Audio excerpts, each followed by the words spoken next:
महाराष्ट्रातील number 1 TV channel आवाज TV, आवाज आपल्या सर्वांचा।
मी रोहित चांदोडे प्रतिवर्षीप्रमाणे हे 6वं वर्ष अखंड भारत संकल्प दिनानिमित्त हिंदवी स्वराज्य संघटनेचे माध्यमातून मी 1111 फूट भव्य तिरंगा पदयात्रा निघली आहे। या पदयात्राचे मार्गदर्शक अनुपजी अग्रवाल धर्मयोद्धा आमदार, तसेच या विशेष म्हणून माझ्या विनंतीला आणि अनुप भाई यांच्या विनंतीला मान देऊन वेळेत वेळ काढून ग्रँड मास्टर शिपूजी आमचे गुरुवर्य या धुळे नगरीत पधारले, त्यांचं स्वागत करतो।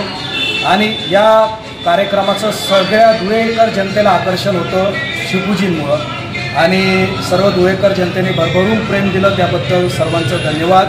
आणि पुढच्याही वर्षी अशाच दिमाखात जोरदारपणे शिपूजींनी पुढच्या वर्षी काय आमच्याकडनं चुका झाल्या असतील त्याच्या गुरुवर्य आम्हाला मार्गदर्शन करतीलच।